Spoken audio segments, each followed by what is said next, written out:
Fala galerinha do sétimo ano, espero que todo mundo esteja bem aí. Nesse vídeo a gente vai estar iniciando a edição 6 do PET, tá bom? Com a semana 1. E o tema, a exploração colonial, formas de colonização, ok? Como é bom estudar história, lembrar da nossa memória, e ainda mais se for com o professor Edivaldo. Inicialmente o PET ele vai trazer esse texto aqui pra gente, a economia colonial e relembrando o início da colonização. E vai trazer essas palavras-chave aqui, ó. Colônia, metrópole, escambo, capitanias hereditárias, donatários, cartas de doação e floral, Pernambuco e São Vicente, governo geral, pacto colonial, feitorias, plantation, engenhos, mão de obra escrava, senhores de engenho, economia agrária escravista estratificada, senhores de engenho, casa grande, sociedade patriarcal, trabalho compulsório e escravidão. Agora iniciando o texto. O descobrimento do Brasil faz parte de um movimento europeu conhecido como expansão ultramarina. É sempre bom lembrar que a colonização do nosso país somente se efetiva cerca de 30 anos depois da chegada de Pedro Álvares Cabral, com a expedição de Martim Afonso de Souza.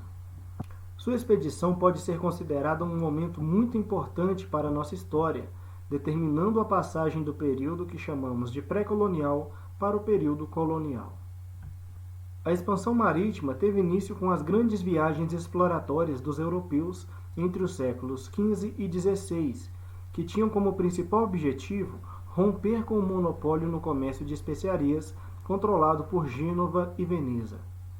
A descoberta de novas terras e rotas comerciais resultou na formação de grandes impérios coloniais e fez do Velho Mundo o centro do comércio mundial. Ao estudar a história do Brasil, alguns historiadores a dividem em 3 períodos: colônia, império e república. Contudo, nos 30 primeiros anos do século XVI, não existiu colonização de fato. Essa fase, chamada de pré-colonial, foi marcada pela retirada do pau-brasil com a utilização da mão de obra indígena, baseada no escambo, pela criação de algumas feitorias e pelo envio de algumas expedições exploradoras e guarda-costeiras. Durante as 3 primeiras décadas, o Brasil foi relegado a segundo plano por Portugal. Nesse momento, Estado e burguesia portugueses estavam mais interessados na África e na Ásia, porque ali os lucros eram retirados de forma imediata, com o comércio de especiarias asiáticas e dos produtos africanos, como o ouro, marfim e o escravo negro. Os lucros conseguidos com a extração do pau-brasil eram insignificantes se comparados com os afro-asiáticos. No final da década de 1520, Portugal via uma dupla necessidade de iniciar a colonização no Brasil. Portugal passava por sérios problemas financeiros com a perda do monopólio do comércio de especiarias asiáticas. Havia também a crescente presença estrangeira, notadamente francesa, no nosso litoral, ameaçando a posse portuguesa no chamado Novo Mundo. Para controlar essa situação, o governo português enviou ao Brasil, em 1530, a primeira expedição colonizadora, sob comando de Martim Afonso de Souza. Essa expedição visava povoar a terra, defendê-la, organizar sua administração e sistematizar a exploração econômica. O desbravador Martim Afonso de Souza também se destacou por ter trazido as primeiras mudas de cana-de-açúcar para a região de São Vicente, hoje São Paulo. A cana-de-açúcar foi o produto que representou o primeiro grande momento da economia colonial, promovendo a instalação do primeiro engenho no Brasil, o Engenho do Governador, e dando condições para a fundação, em 1532, de São Vicente, considerado o primeiro núcleo populacional do Brasil. A primeira expedição levou o rei de Portugal, Dom João III, ao plano de subdividir o Brasil em capitanias hereditárias, e esse seria o primeiro passo para a colonização regular do Brasil. Essas donatárias, ou capitanias hereditárias, representam o primeiro projeto político-administrativo para o Brasil, reproduzindo o sistema já experimentado pelo governo português em suas ilhas no Atlântico africano. O encontro entre portugueses e indígenas foi marcado inicialmente por um forte estranhamento entre os dois grupos. O contato entre esses povos tão diferentes variou entre relações amistosas, como o escambo, e combates mortíferos. A palavra escambo significa a troca de mercadorias por trabalho. Ela é muito utilizada no contexto da exploração do pau-brasil no início do século XVI. Os portugueses davam bugigangas, que para os indígenas tinham um certo valor. Apitos, espelhos, facas, chocalhos e etc. eram dados em troca do trabalho dos indígenas, e esses nativos deveriam cortar as árvores do pau-brasil e carregar os troncos até as caravelas portuguesas. Por outro lado, também vale ressaltar que houveram conflitos. As populações indígenas foram muito prejudicadas, pois, além das mortes nos combates diretos, as doenças trazidas pelos europeus mataram muitos indígenas. Trabalho indígena. Os povos indígenas que fizeram contato com os primeiros portugueses na América dividiam o trabalho por sexo e por idade, e a terra pertencia a todos da aldeia. Até mesmo as crianças tinham suas tarefas para realizar, sendo essa uma forma de aprender. Vários grupos indígenas habitavam as terras que mais tarde seriam chamadas de Brasil. Cada grupo possuía sua cultura, apesar de compartilharem algumas características comuns com outros grupos. Todo o conhecimento era dividido entre os membros da comunidade e transferido pelos nativos mais velhos, preservando as tradições, os rituais e as festas do grupo. Entre as tarefas femininas estava a responsabilidade de plantar, colher frutos e raízes, tecer redes e preparar os alimentos.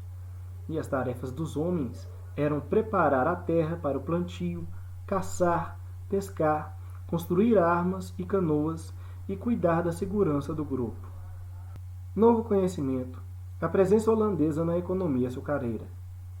Na falta de metais preciosos, a solução para obter alguma forma de lucro no Brasil colônia seria promover a produção de um gênero agrícola que tivesse grande aceitação e elevado preço no mercado europeu.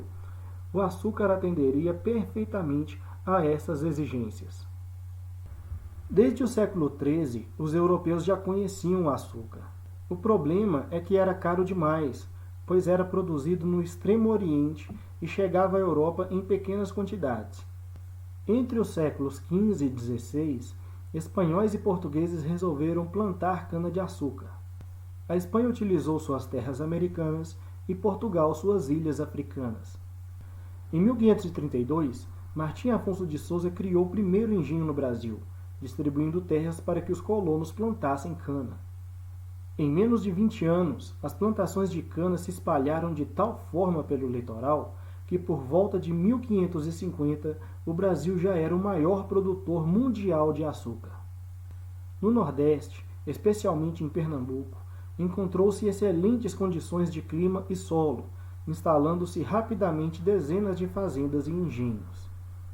A empresa açucareira enfrentou sérios problemas, pois plantar a cana era uma coisa relativamente fácil, uma vez que o solo brasileiro recebia bem as mudas. Já a produção do açúcar era algo bem mais complicado. Alguns fatores dificultaram muito o início da produção do açúcar no Brasil. O preço do envio ou compra de embarcações para o transporte dos colonos e dos equipamentos, o alto custo para a implantação de um engenho, pois os equipamentos eram caríssimos para a época, como fornalhas, moendas e vasilhas de cobre. Nesse sentido, os holandeses surgem como uma peça vital para viabilizar a empresa açucareira no Brasil colônia.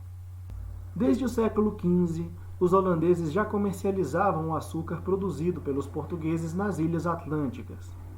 No Brasil, emprestavam o capital, exigindo em troca os direitos de refinação e distribuição do produto no mercado europeu, bem como o transporte de Portugal para a Holanda.